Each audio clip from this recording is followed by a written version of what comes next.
인사드리겠습니다. 예수님은 그리스도이십니다. 우리 한 번 더 인사드리겠습니다. 내 인생의 방주 되신 그리스도입니다. 예, 마지막으로 이제 우리 주영교회 원단 말씀은 그 주영 첫 주 이제 강단의 말씀입니다. 오늘의 말씀인데요. 오늘 제목을 가지고 같이 인사드리도록 하겠습니다. 일어나라, 빛을 발하라. 예, 다 하시는 말씀이지만 사실은 일어나라, 빛을 발하라. 사실은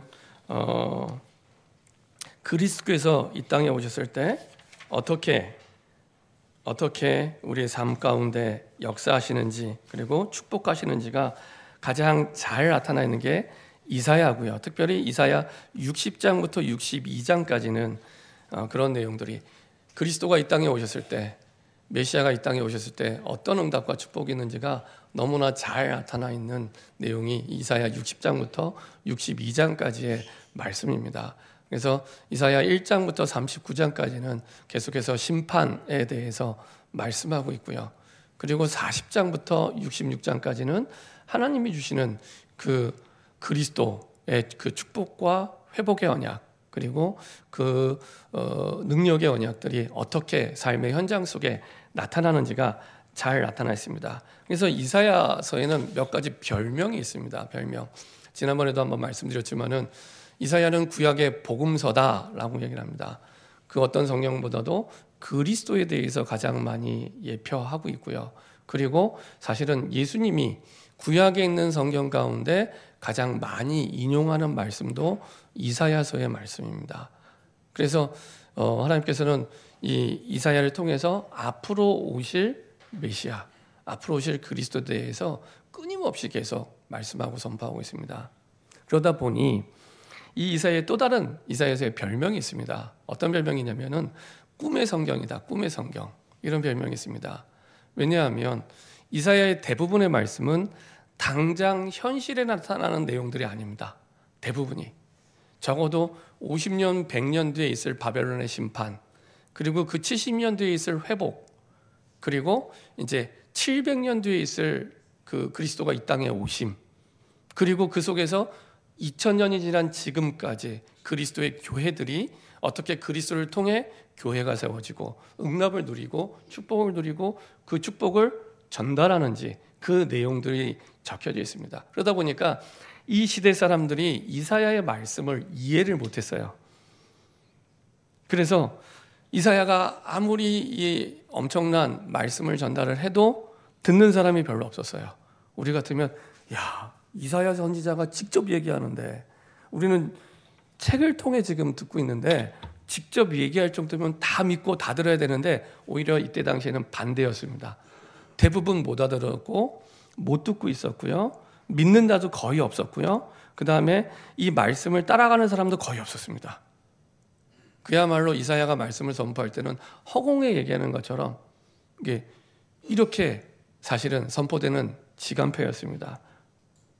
그러다 보니 사실은 그때 당시의 사람들은 잘 못 붙잡는, 그래서 앞으로 이루어질 미래의 비전과 꿈에 대한 내용들이죠. 그래서 하나님은 언약을 통해 비전을 보게 하시고 언약을 통해 꿈을 꾸게 합니다.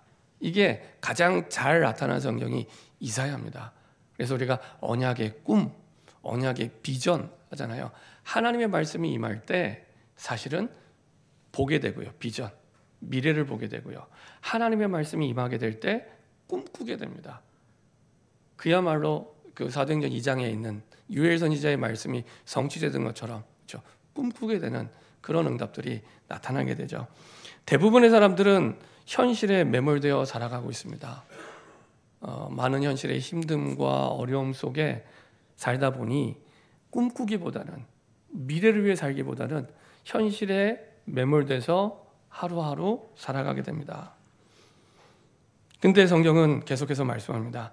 하나님 주신 언약을 붙잡고 꿈꾸라고, 하나님의 말씀을 붙잡고 비전을 보고 붙잡고 가라고. 자, 잠언 29장 18절 한번 보도록 하겠습니다. 잠언 29장 18절입니다.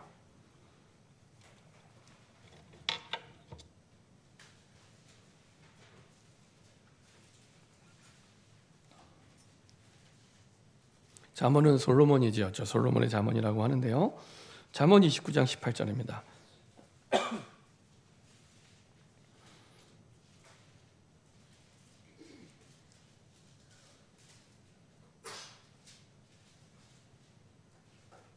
잠언 29장 18절입니다. 잠언 29장 18절입니다. 같이 한 목소리로 합독하겠습니다. 묵시가 없으면 백성이 방자히 행하거니와 율법을 지키는 자는 복이 있느니라. 한국어 성경에 이게 완곡하게 표현되어 있는데 이게 원래 원어나 그다음에 영어 성경에 보면 이 묵시가 비전으로 번역이 되어 있어요. 비전. 근데 그 비전을 이제 다른 한국어 성경에는 뭐라고 표현되냐면 계시로 표현되어 있습니다. 계시. 하나님의 말씀을 통해 보일시 보여주시는 것. 하나님의 말씀이 임함으로 보여주시는 것, 그게 계시입니다. 계시. 그 계시로 보통 번역을 하고 영어 성경에는 비전으로 되어 있습니다. 그래서 하나님의 말씀이 임하면서 보게 되는 그것을 비전. 우리가 생각하는 비전을 붙잡아 그냥 내가 꾸는 꿈, 이게 아니고 하나님의 말씀의 안경을 통해 보여지는 미래, 그게 비전입니다. 그래서 언약의 꿈, 언약의 비전, 이렇게 얘기합니다. 그 묵시가 없으면 백성이 방자히 행하거니와. 이것도 이제 굉장히 완곡하게 표현되는데 영어 성경에는 페리시라는 단어를 쓰면 페리시, 서서히 죽어간다라는 단어입니다. 그 페리시는. 그래서 하나님의 말씀이 임하는 계시가 없으면 서서히 죽어가는 겁니다. 그런 표현입니다. 율법을 지키는 자는 복이 있나니. 그래서 이사야 선지자는 하나님의 말씀이 임해서 그 말씀을 통해 보여주시고 미래를 꿈꾸고 준비하도록 하나님은 인도하고 계시고 또 우리를 이끌어가고 계십니다. 우리가 이 시대에 우리에게 주신, 그래서 비전을 놓치면, 언약의 꿈을 놓치면 우리의 후대가 무너지기 시작합니다. 우리의 후대가 망하기 시작합니다. 저는 그 이승만 대통령에 대해서 여러 가지 평가가 있는데 자세히는 잘 모르겠고요. 제가 역사학자는 아니니까. 근데 한 가지는 분명한 것 같습니다. 이승만 대통령은 예수를 믿었던 사람인 것 같아요. 예수를 믿었던 사람이고, 그 다음에 예수를 믿은 이승만 대통령을 통해서 기독교적으로 중요한 몇 가지 족적을 남긴 게 있습니다. 그 중에 하나가 뭐냐면 이승만 대통령 시대 때 생긴 제도가 있습니다. 제도. 그 중에 하나가 뭐냐면은 우리 군목 제도. 그다음에 경목, 경찰에 있는 목사, 경찰들을 목회하는 목사. 그다음에 군대에서 목사하는 목사 제도. 그다음에 원목, 병원에 원목이라고 있잖아요. 원목. 요 군목, 경목, 원목 제도가 이승만 대통령 때 생긴 겁니다. 근데 왜 생겼냐? 미래를 보고. 그때 당시에 1950년, 60년대 당시에는 우리나라가 예수님을 잘 안 믿을 때였거든요. 많이 안 믿을 때입니다. 1974년도에 우리나라가 기독교 인구가 130만 명이었습니다. 1974년도에. 그러니까 훨씬 전이었기 때문에 훨씬 적은 숫자였는데 그때 꿈꿨던 게 뭐냐? 우리나라가 복음화해야 된다는 것. 우리나라 사람들이 복음을 들어야 된다는 것. 복음을 들어야 된다는 것. 그래서 뭘 할 수 있을까를 생각을 하다가 생각한 것이 군대 갈 거 아니냐. 거기에다가 목사를 세워야겠다. 경찰에 목사가 필요하지 않겠냐. 병원에 아픈 사람들이 있는데 목사가 필요하지 않겠냐. 그래서 그때 생긴 제도가 군목, 그다음에 경목, 그다음에 원목 제도입니다. 그 속에서 사실은 또 많은 사람들이 복음을 듣고 사실 인도받게 됐죠. 저도 전도사 때 한 3년 동안은 매주 경찰병원에 가서 현장 전도를 했었거든요. 역시 그 병원에도 원목이 계셨고 그 원목과 같이 협력해서 매주마다 가서 병실마다 순회를 하면서 전도를 했었습니다. 그 원목 목사님이 또 전도를 많이 도와주셨죠. 계셨기 때문에. 그런 것들이 당대가 아니라 미래 복음화를 두고 세워진 시스템입니다. 그 언약의 꿈을 꾼 거죠. 언약의 비전을 붙잡은 거죠. 이사야가 지금 그런 상황입니다. 지금 내 말을 듣는 사람도 없고 믿어주는 사람도 없고 이 말씀을 따라가는 사람도 없어요. 근데 하나님은 이 말씀대로 바벨론의 응답을 주셨고 그리고 다시 700년 뒤에 이 말씀대로 메시아가 이 땅에 오셨고 그 그리스도로 말미암아 교회가 세워지고 그리고 이것이 우리에게까지 전달된 겁니다. 사실은 이사야 60장 같은 경우에는 처음부터 끝까지 교회에 대한 내용입니다. 교회가 어떤 역할을 하고 축복을 받고 응답을 받게 되고 열매를 맺게 되는지, 저와 여러분 한 사람 한 사람이 다 교회잖아요. 그렇죠? 하나님의 성전. 그리고 이 모임이 다 교회, 에클레시아, 교회라고 얘기를 하는데, 그 축복과 응답이 어떻게 이루어지는지 이런 부분들을 처음부터 끝까지 쭉 나온 내용이 이사야 60장입니다. 자, 그래서 언약의 꿈을 꾸고 그 언약을 통해 미래를 바라봄으로 사실은 소망을 갖게 되고 우리 현실을 뛰어넘어 미래를 향해 달려가게 됩니다. 히브리서 11장 24절을 한번 보도록 하겠습니다. 히브리서 11장입니다.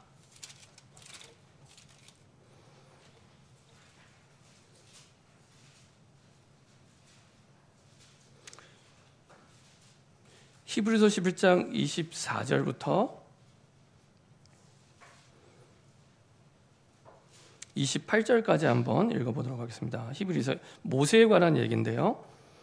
히브리서 11장 24절부터 28절까지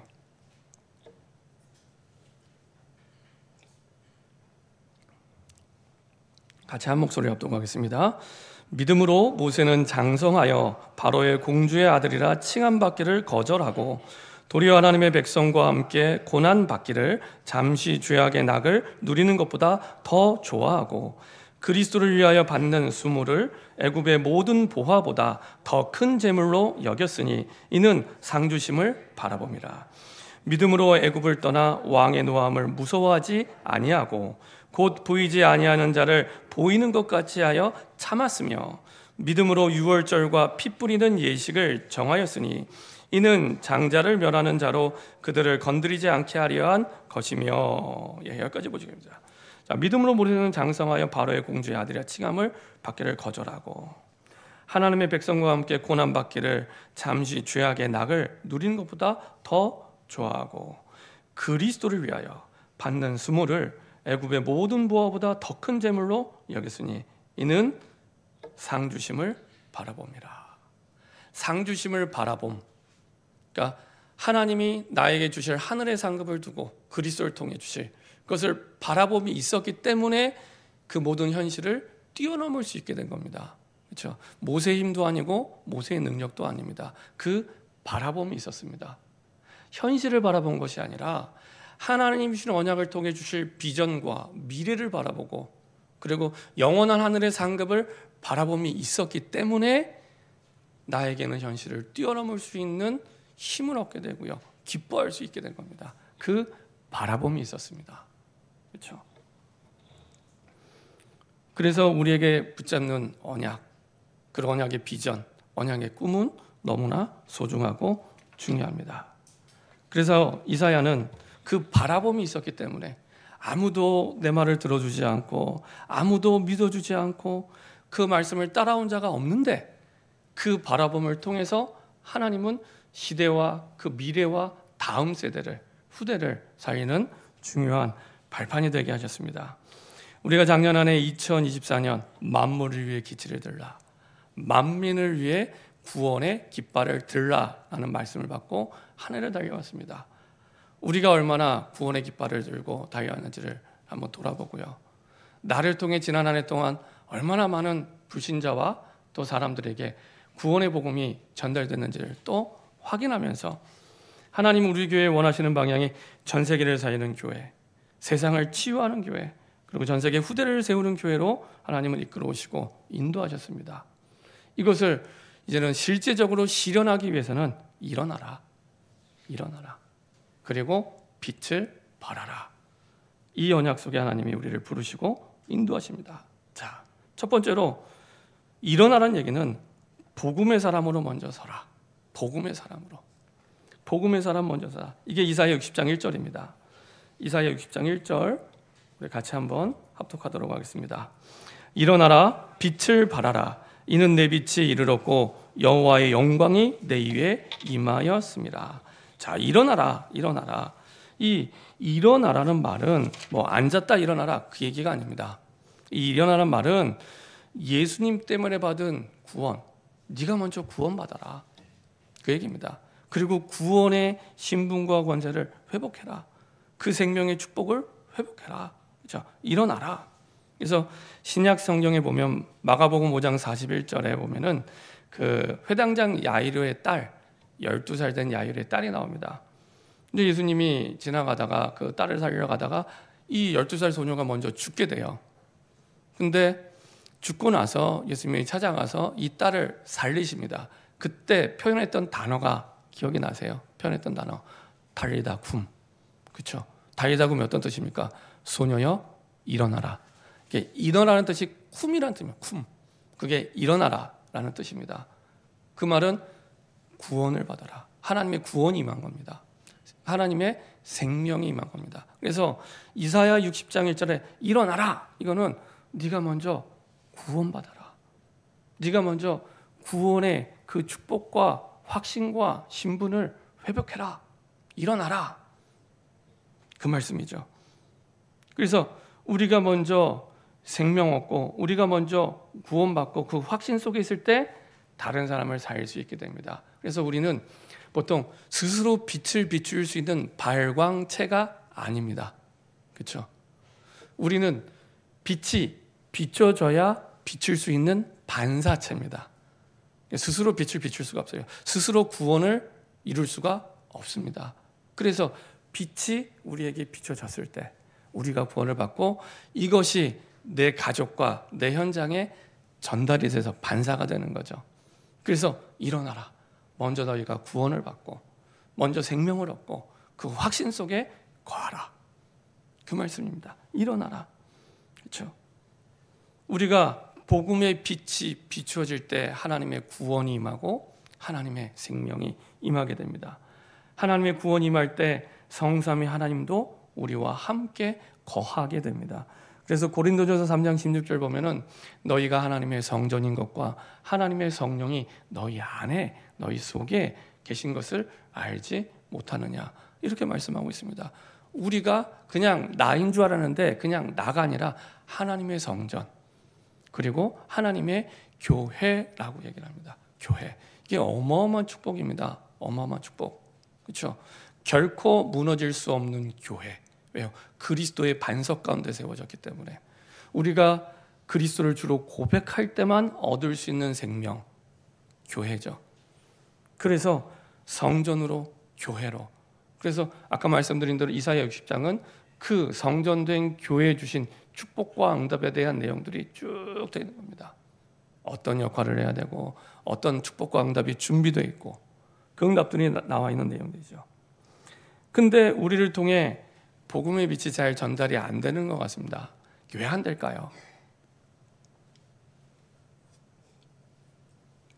그 이유에 대해서 고린도서 4장 7절부터 10절까지 잘 나타나 있습니다.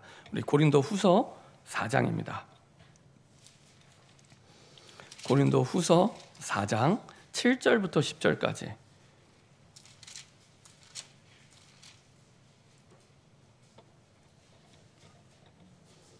어마어마한 복음의 빛을 받았는데 잘 나타나지 않고 잘 드러나지 않은 이유가 뭘까요? 고린도 후서 4장 7절부터 10절입니다. 같이 한 목소리로 합독하도록 하겠습니다. 우리가 이 보배를 질그릇에 가졌으니 이는 심히 큰 능력은 하나님께 있고 우리에게 있지 아니함을 알게 하려 함이라. 우리가 사방으로 우겨쌈을 당하여도 쌓이지 아니하며 답답한 일을 당하여도 낙심하지 아니하며 박해를 받아도 버림받지 아니하며 거꾸로 뜨림을 당하여도 망하지 아니하고 우리가 항상 예수의 죽음을 몸에 짊어짐은 예수의 생명이 또한 우리 몸에 나타나게 나려 함이라. 아멘. 7절에 보면 우리가 이 보배 그리스도 이 보배를 질그릇 같은 나에게 주셨어요. 막 황금 그릇 아니고 보석 그릇 아니라 진짜 보잘것없는 질그릇 같은 나에게 이 엄청난 보배를 주신 거예요. 가졌으니 과거형입니다. 가졌으니 이는 심히 큰 능력이 내게 있는 게 아니라 하나님께만 있는 겁니다.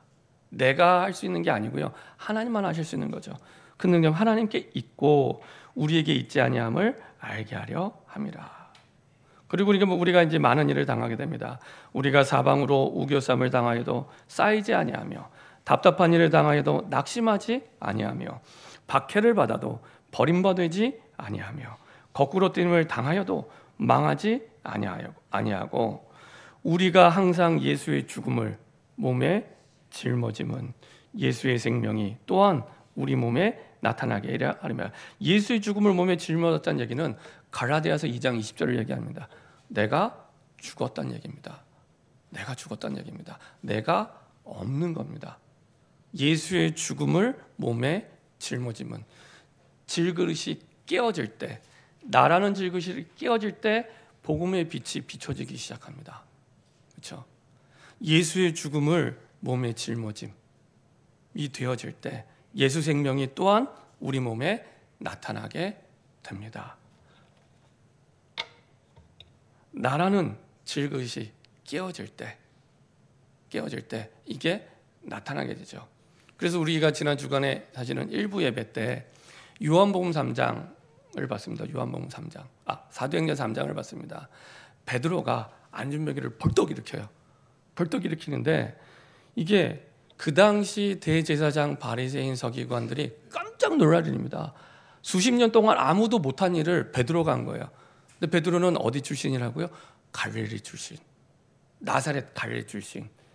그야말로 우리가 흔히 농담처럼 얘기하는 저기서 무슨 선한 게 날 수 있어 라는 너무나 연약하고 부족하고 모자란 동네, 같은 이스라엘 사람도 무시하는 동네, 그게 나사렛입니다.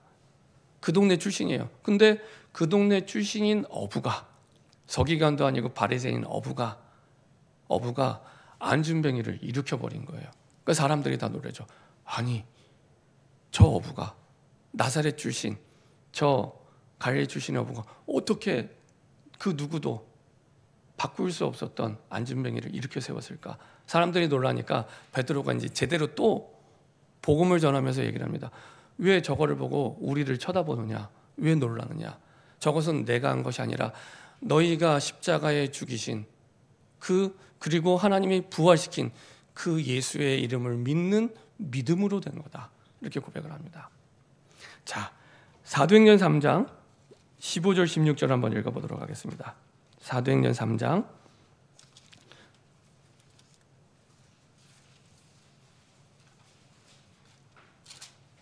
사도행전 3장 15절 16절입니다.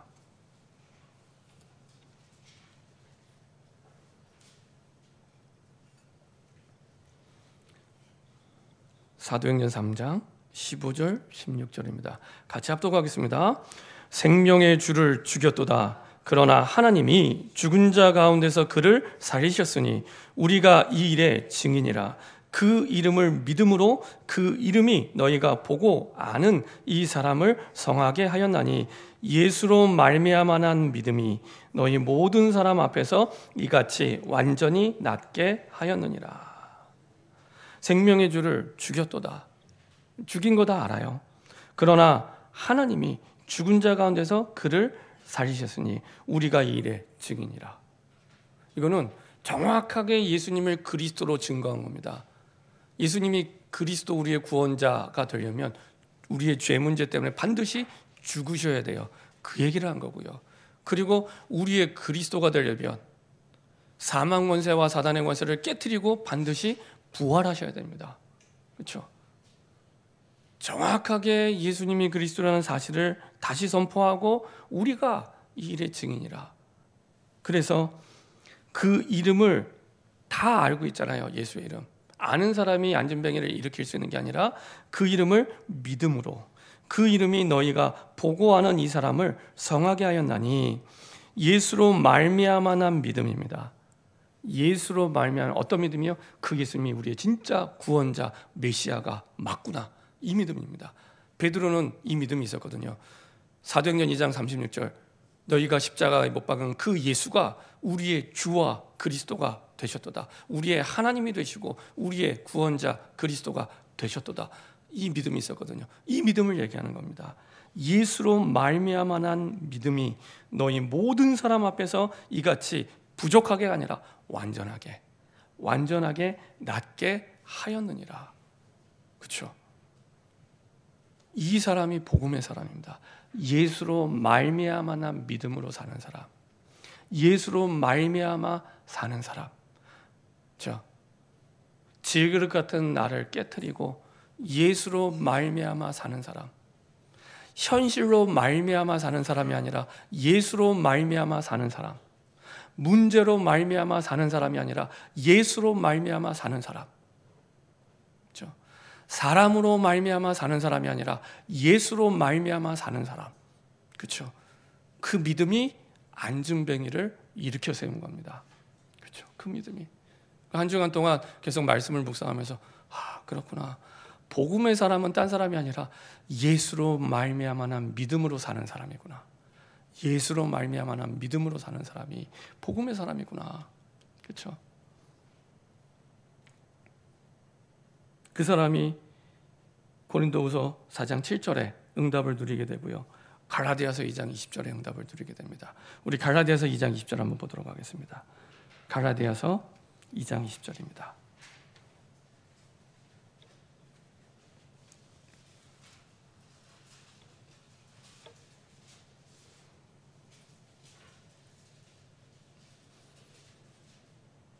갈라디아서 2장 20절입니다.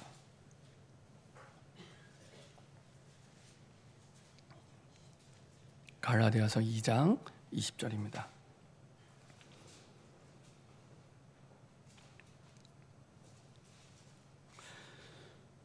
같이 한 목소리를 합독하겠습니다. 내가 그리스도와 함께 십자가에 못 박혔나니 그런즉 이제는 내가 사는 것이 아니요 오직 내 안에 그리스도께서 사시는 것이라. 이제 내가 사는 것은 사랑하사 나를 위하여 자기 자신을 버리신 하나님의 아들을 믿음 안에서 사는 것이라. 아멘. 그렇죠? 베드로가 가졌던 예수로 말미암아 믿음이나 바울이 갈라디아서 2장 20절에 고백한 이 믿음이나 같은 믿음, 하나님의 아들을 믿는 믿음 안에서 사는 것이라. 삶이 어디서 나온다고요? 하나님의 아들을 믿는 믿음 안에서. 그렇죠? 그래서 갈라디아 2장 20절은 우리가 보았던 고린도후서 4장 10절, 예수의 죽음을 짊어진다. 그렇죠? 질그릇 같은 나를 깨트리고, 그리고 그 안에서 이제는 예수로 말미암아 믿음, 하나님의 아들을 믿는 믿음 안에서 우리의 삶이 나오고 사는 것을 얘기합니다. 이것이 하나님이 우리에게 원래 처음 창세기 1장 20절에 해줬던 그 하나님의 형상의 모습이고 그 우리의 정체성이죠. 그래서 고린도후서 5장 17절에 모습이 되어진 겁니다. 우리 한번 보도록 하겠습니다. 고린도후서 5장 17절입니다.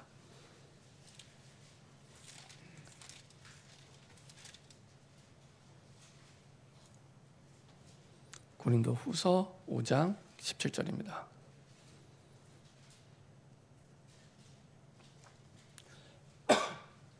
고린도후서 5장 17절입니다. 같이 합독하겠습니다. 그런즉 누구든지 그리스도 안에 있으면 새로운 피조물이라. 이전 것은 지나 갔으니 보라 새 것이 되었도다. 그렇죠?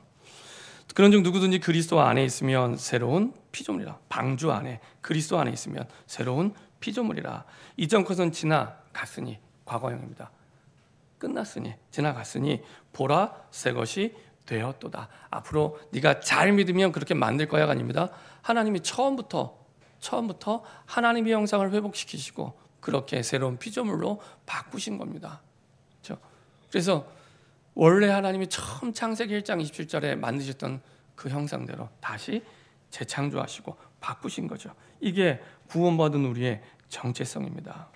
자, 이런 축복을 누리기 위해 이제 복음을 받았다면은 우리에게 남은 것이 기도의 사람입니다. 기도의 사람. 왜 기도해야 되냐? 이사야 60장 2절입니다. 이사야 60장 2절입니다. 보라 어둠이 땅을 덮을 것이며 캄캄함이 만민을 가리려니와. 세상의 현장은 지금 어둠으로 캄캄함으로 사실은 너무나 무너져 있죠. 이번에 그 무안 공항 사고 같은 경우에도 사실은 재앙입니다. 재앙. 여러 번 살 수 있는 기회가 있었는데 그 사연들을 들어보면은요 너무 마음이 안타까워요. 그 내용들을 들어보면 이 재앙이구나, 재앙. 그 코로나 기간에 우리나라에서만 교회가 10,000개가 없어졌습니다. 코로나 기간에. 그러니까 우리 보통 그 일하시는 그 가게만 없어진 게 아니라 교회도 10,000개가 없어졌어요. 그 말은 그만큼 10,000개의 빛이 사라진 거예요. 이 땅에서만. 전 세계 현장에서는 훨씬 많은 교회들이 사라졌겠죠. 그래서 사라진 만큼 캄캄함이, 어두움이 가득할 수밖에 없습니다. 우리가 살아가는 현장 속에 사실은 그런 가운데 살아가고 있고요. 그래서 2절의 뒷부분에 보면 이렇게 말씀하고 있습니다. 오직 이것을 이길 수 있는, 뛰어넘을 수 있는 비밀에 대해서 말씀하십니다. 오직 여호와께서 내 위에 임하실 것이며 그의 영광이 내 위에 나타나리니. 이 어둠이 땅을 덮고 캄캄함이 만민을 가리운 상태를 바꿀 수 있는 길, 오직인데 이 길밖에 없다는 얘기인데, 여호와께서 내 위에 임하실 때, 하나님의 임재가 있을 때, 하나님의 여호와의 빛이 비춰질 때, 우리는 반사체라고 얘기했죠. 그 빛을 통해 세상에 전달하기 시작할 때 사실은 캄캄함이, 어두움이 떠나가기 시작합니다. 아무리 어두워도요, 촛불 하나만 켜도 사실은 빛이 비춰지면은 어둠이 떠나가기 시작합니다. 그렇죠? 어둠은 아무 힘이 없습니다. 빛 앞에는 아무 힘이 없습니다. 빛이 비춰질 때 떠나가게 되는 겁니다. 빛이 비춰질 때. 그래서 여호와께서 내 위에 임하실 때 그의 영광이 내 위에 나타나리니. 영광이라는 것은 하나님이 주시는 최고의 아름다움을 얘기합니다. 하나님이 주신 최고의 아름다움. 그 영광이 우리의 현장 속에 나타나기 시작합니다. 우리가 나타내려고 하는 게 아니라 나타나기 시작합니다. 드러나기 시작하고 여호와의 영광이 보여지기 시작하는 거죠. 그래서 우리가 든든하게 우리의 삶에 기도의 시스템, 기도의 망대를 세우게 될 때 그 축복과 능력을 실제적으로 누리게 됩니다. 우리 시편 103편 19절부터 22절 한번 보도록 하겠습니다. 시편 103편입니다. 시편 103편입니다.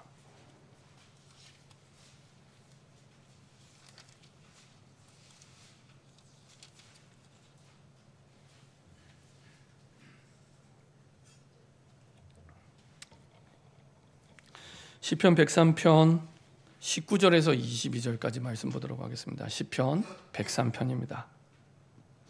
19절에서 22절까지의 말씀, 저 여러분들이 교독하겠습니다. 제가 먼저 읽도록 하겠습니다. 여호와께서 그의 보좌를 하늘에 세우시고 그의 왕권으로 만유를 다스리시도다.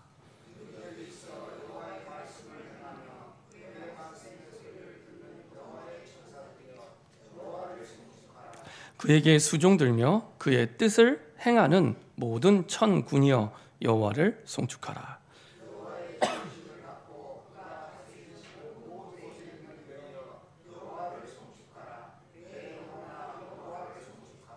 예, 우리가 기도의 삶의 시스템이 되고 기도의 망대가 세워지면은 어떤 일이 벌어지냐? 19절에 보니까 여호와께서 그의 보좌를 하늘에 세우시고, 하나님이 앉아 계신 그곳이 보좌잖아요. 그것을 하늘에 세우시고 그의 왕권으로, 하나님의 그 왕권을, 왕의 권세를 가지고 만유를 다스리는다.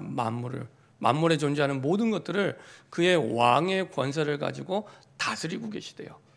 우리가 기도할 때 이 축복과 권세를 누리게 되는 겁니다. 왕의 권세를 가지고 다스리시는 그 능력을 누리게 됩니다. 이거 뭐 보좌의 능력 이렇게 표현하는데요. 구체적으로 이게 우리의 삶에 어떻게 실현이 됩니까? 뒤에 보면 20절부터 22절에 잘 나타나 있습니다. 능력이 있어 여호와의 말씀을 행하며 그의 말씀의 소리를 듣는 여호와의 천사들이여 여호와를 송축하라. 아까 말씀드린 대로 언약의 비전, 언약의 꿈, 하나님의 말씀이 임할 때 하나님이 우리의 종이 돼서 말씀을 막 성취시키는 게 아니라 주의 천군, 천사를 보내셔서 우리에게 주신 말씀을 이루어 가세요. 이루어 가세요. 그리고 21절에 보면 그에게 수종들며 그의 뜻을 행하는 모든 천군이여 여호와를 소리야. 이렇게 해서 하나님의 뜻을 이루어 가십니다. 언제요? 우리가 기도할 때, 기도할 때 우리에게 주신 말씀을 하나님은 주의 천사를 보내시고 천군을 보내셔서 주의 뜻과 말씀을 이루어 가십니다. 여호와의 지으심을 받고 그가 다스리는 모든 곳에 있는 너희여, 우리도 포함된 행위죠. 모든 곳에 있는 너희여 여호와를 송축하라. 내 영혼아 여호와를 송축하라. 이렇게 보좌의 능력을 누리는 든든한 망대가 되고요. 이 기도의 망대가 보좌의 능력과 함께 가는 우리의 인생의 여정이 됩니다. 보좌의 능력의 이정표를 통해 나를 통해 복음 받게 될 많은 생명들이 또 보게 되고요. 그리고 우리 후대가 그것을 보고 따라가게 되죠. 베드로가 안진뱅이를 일으켰을 때, 그렇죠? 그 보좌의 능력이 나타난 거잖아요. 베드로의 능력이 아니잖아요. 그 능력을 통해 많은 사람들이 보고 예수 믿고 돌아오게 되고요. 그리고 많은 후대들이 그것을 보고 따라가게 됩니다. 그래서 부모가 이런 기도의 망대를 든든히 세울 때 부모의 그 인생과 삶은 후대에게는요 너무나 소중한 메시지가 됩니다. 너무나 소중한 메시지가 됩니다. 아, 인생은 이렇게 걸어가는 거구나. 아, 인생은 이렇게 가야 되는 거구나 라고 사실은 부모의 삶과 인생이 자녀들에게는 메시지가 됩니다. 그러면요 나중에 부모가 죽고 나서도 끊임없이 부모의 그 삶과 인생을 통해 하나님의 말씀을 듣게 되고 하나님의 메시지를 듣게 됩니다.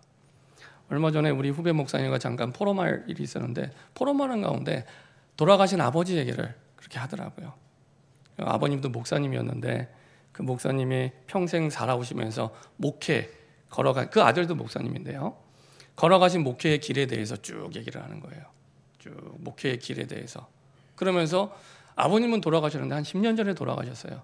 10년 전에 돌아가셨는데 지금도 그 돌아가신 아버님이 이 후배 목사님의 인생에 말씀하고 있어요. 그래서 그때 주셨던 말씀, 그리고 그때 말씀 따라 사셨던 인생, 그 삶이 메시지가 돼서 이 목사님의 인생을 이끌어가고 있더라고요. 그렇구나. 그 아버지 목사님은 돌아가셨지만 그 인생이 메시지가 돼서 아들의 인생을 이끌어가고 있구나. 메시지가 돼서. 그렇죠? 우리의 오늘 하루하루 살아가는 삶이 별거 아닌 것처럼 보이지만 언약의 비전을 붙잡고 언약의 꿈을 가지고 달려갈 때 하나님은 우리의 삶이 우리의 후대에게 언약의 예정 속에 말씀이 되게 하시고 메시지가 되게 하십니다. 그 축복 속에 하나님은 우리의 걸음을 인도하고 계십니다. 세 번째로 일어나라 빛을 발하라. 이사야 60장 3절입니다. 하나님은 전도의 사람으로 우리를 부르셨고 세우셨죠. 자, 이사야 60장 3절 같이 한번 읽어보도록 하겠습니다. 이사야 60장 3절입니다. 같이 한 목소리로 합독하겠습니다. 나라들은 내 빛으로, 왕들은 비치는 내 광명으로 나아오리라. 자, 이렇게 복음의 사람, 기도의 사람을 썼더니 사람들이 나온대요. 나라들은 내 빛으로 나온대. 나라가 나온대. 그러니까 한 영혼 두 영혼이 아니라 나라가 빛을 비추는 나에게 그 빛 때문에 오기 시작합니다. 그리고 왕들은 비치는 내 광명으로, 왕들도, 이 대단한 왕들도 이 빛 앞으로, 빛이 아니면 살 길이 없기 때문에, 복음의 빛이 아니면 이 땅에 살 길이 없기 때문에 빛 앞으로 나오게 되는 겁니다. 이게 역사를 통해서도 증명이 됐죠. 유럽의 많은 왕들, 그렇죠? 많은 사람들이 사실은 그 빛 앞으로, 그 나라들이 빛 앞으로. 그래서 전도는 하는 게 아니라 되어지는 겁니다. 그렇죠? 빛 앞으로 나아오는 거예요. 이 표현이 어디에 쓰였냐면은 창세기 6장에 이제 노아가 방주를 다 만듭니다. 지난주 우리 방주 말씀 받았는데요. 방주를 다 만들고요. 하나님이 명령을 하세요. 어떤 명령을 하냐면은, 자, 너희 가족뿐만 아니라 가족 8명뿐만 아니라 그 각기 암수 한 쌍 동물들을 다 이제 이 방주 안에 넣으라고 명령하세요. 근데 한번 잘 생각해 보세요. 노아의 입장에 대해서 한번 생각을 해보세요. 방주를 만드는 것보다 그 동물들 암수 한 쌍씩 찾아서 방주에 넣는 게 더 힘든 일이에요. 사자도 한 쌍, 호랑이도 한 쌍, 원숭이도 한 쌍, 낙타도 한 쌍, 네, 다 한 쌍씩 방주 안에 넣어야 되는 거예요. 노아가 할 수 있겠습니까? 근데요, 성경에 보면 어떻게 표현이 되어 있습니까?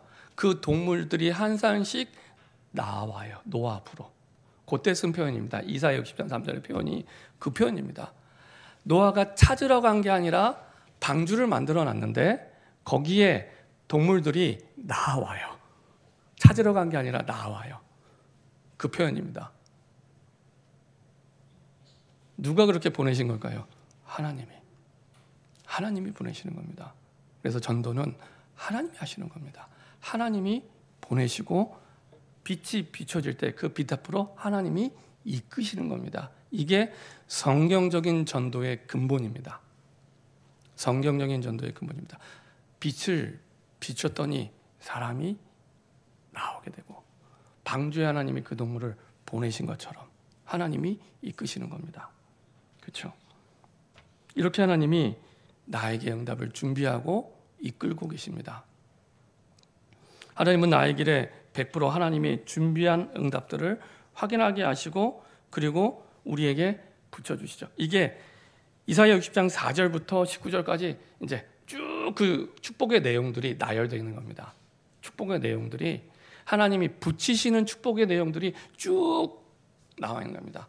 복음의 빛을 비추는 그 교회 사람에게 주시는 응답들이 쭉 나와 있죠. 우리 4절 5절만 한번 읽어보겠습니다. 60장 4절 5절입니다. 60장 4절 5절입니다. 한 목소리로 합독하겠습니다. 내 눈을 들어 사방을 보라. 무리가 다 모여 내게로 오느니라. 내 아들들은 먼 곳에서 오겠고 내 딸들은 안기어 올 것이라. 그때 내가 보고 기쁜 빛을 내며 내 마음이 놀라고 또 화창하리니 이는 바다의 부가 내게로 돌아오며 이방 나라들의 재물이 내게로 옴이라. 대부분이요, 뭐 부가 오는 건 말할 것도 없고 대부분이 이렇게 그 이방 나라들을 많이 표현합니다. 이방 나라 사람들이 오고 이방의 뒤에는 각 나라들 쭉 자기의 특산물을 가지고 돌아오고 이렇게 표현합니다. 다시 말하면은 하나님이 원하시는 뜻은 이미 땅끝을 향해 세계복음화를 향해 하나님은 두시고 모든 것들을 이끄시고 섭리하고 계시죠. 자, 우리 13절에 한번 보도록 하겠습니다. 60장 13절입니다. 60장 13절입니다. 같이 합독하겠습니다. 레바논의 영광 곧 잣나무와 소나무와 황량목이 함께 내게 이르러 내 거룩한 곳을 아름답게 할 것이며 내가 나의 발둘 곳을 영화롭게 할 것이라. 이제 하나님이 축복하신데 그 빛이 비춰지는 곳마다 하나님이 아름답게 하나님의 가장 아름다움 영광이 나타나고 내가 나의 발둘 곳을 영화롭게 영광받기에 합당하게 이끌어 가시는, 그래서 그 발 닿는 곳마다 하나님의 나라가 임하게 하셨다는 거예요. 발 닿는 곳마다 하나님의 나라가 임하도록 하나님이 이끌어 가시겠다는 말씀이고요. 자, 14절 같이 합독하도록 하겠습니다. 14절입니다. 너를 괴롭히던 자의 자손이 몸을 굽혀 내게 나오며 너를 멸시하던 모든 자가 내 발 아래에 엎드려 너를 일컬어 여호와의 성읍이라 이스라엘의 거룩한 이의 시온이라 하리라. 그렇죠? 우리를 괴롭히는 사람도 그리스도의 빛을 비췄더니 그 자손이 원수지간이 된 게 아니라 그 자손이 몸을 굽혀 내게 나오며, 왜냐? 복음이 아니면 살 길이 없기 때문에, 복음만이 살 길이기 때문에, 그리스도의 빛만이 살 길이기 때문에 너를 멸시하던 모든 자가 내 발 아래에 엎드려, 그렇죠? 너를 일컬어 여호와의 성읍이라, 하나님의 성읍이라, 하나님의 도성이라, 하나님의 교회라 표현한다는 겁니다. 하나님의 교회라. 이스라엘의 거룩한 이의 시온, 시온은 교회입니다. 교회. 그 시온, 성경에서 시온이라는 표현이 있는 것은 예루살렘 성전을 가리키는 별명인데요. 이거는 예루살렘 성전, 교회를 얘기합니다. 이스라엘 거룩한 이의 교회라, 우리 자신 그리고 우리의 모임 교회라 일컬음 바 될 것이라, 이렇게 말씀하시는 겁니다. 그렇죠? 어떻게 하면요? 그리스도의 빛이 비춰질 때, 그리스도의 빛이 비춰질 때. 자, 그럼 미래가 어떻게 됩니까? 이런 축복들을 하나님이 다 붙이시는데 미래가 어떻게 됩니까? 20절부터 22절에 나타나 있습니다. 이사야 60장 20절부터 22절 같이 한 목소리 합독하겠습니다. 다시는 내 해가 지지 아니하며 내 달이 물러가지 아니할 것은 여호와가 내 영원한 빛이 되고 내 슬픔의 날이 끝날 것임이라. 내 백성이 다 의롭게 되어 영원히 땅을 차지하리니 그들은 내가 심은 가지요 내가 손으로 만든 것으로서 나의 영광을 나타낼 것인즉 그 작은 자가 천명을 이루겠고 그 약한 자가 강국을 이룰 것이라. 때가 되면 나 여호와가 속히 이루리라. 그렇죠? 다시는 내 해가 지지 않아. 다시는 네가 포로되지 않고 이 축복과 응답의 주역으로 여호와가 내 영원한 빛. 아침에 떴다 지는 해가 아니라 여호와가 내 영원한 빛. 그 속에 하나님의 영광을 나타낼 거래요. 하나님의 가장 큰 아름다움을 나타내는 증인으로. 그래서 우리가 작은 자라 할지라도 약한 자라 할지라도 그 작은 자가 천명을 이루겠고 천명을 살릴 만큼 천명을 전도할 만큼 천명을 살릴 만큼 그 이상의 축복의 주역으로 그 약한 자가 강국을 이룰 것이야. 강자만 돼도 굉장히 우리가 기뻐할 텐데 그렇죠? 강국, 강한 나라를 세우는 응답의 축복과 주역으로 하나님이 이끌어 가십니다.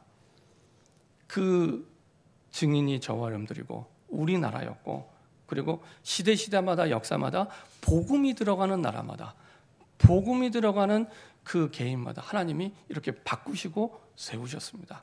그렇죠? 그 작은 자가 천명을 이루겠고 그 약한 자가 강국을 이룰 것이라.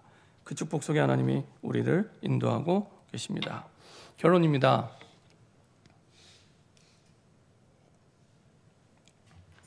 이 모든 것들이 대단히 복잡하게 우리가 뭘 열심히 해야 되냐? 그게 아닙니다. 여호와의 빛이 임하면, 그렇죠? 여호와의 빛이 임하면.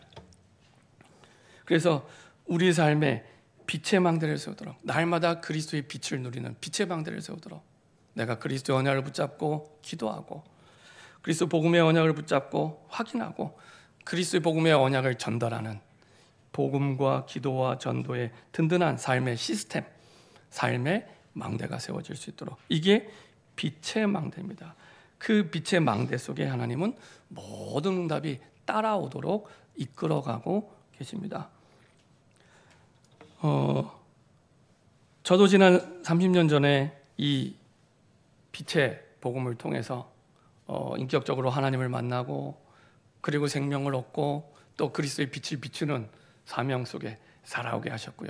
또 우리의 가정도 그렇게 세우셨고요. 우리의 가문도, 그렇죠?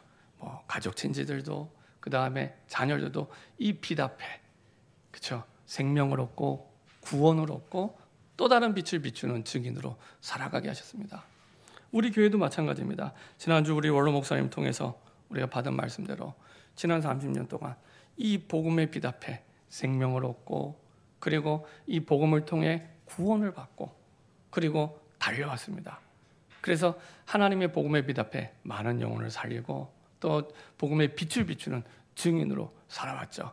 그래서 복음이 맞고 이 복음 운동이 맞다는 것을 분명히 확인하고 달려온 30년이었습니다.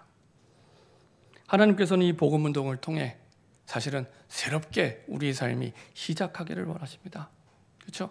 초대교회도 마찬가지였습니다.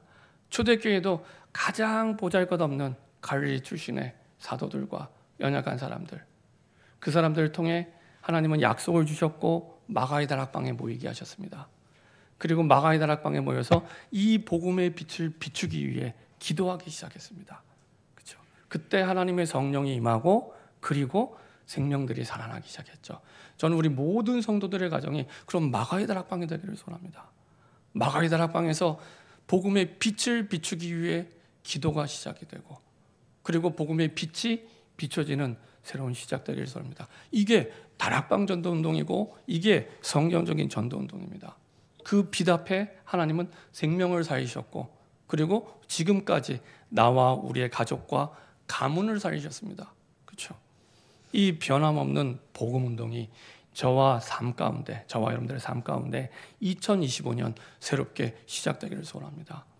이것이 일어나라, 빛을 발하라, 그 축복의 주역으로 쓰임받는 겁니다.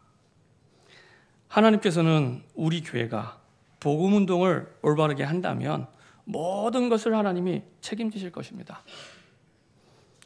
만약 저와 여러분들이 복음 운동할 사람이 정말로 맞다면 하나님은 우리 교회를 축복하실 것입니다.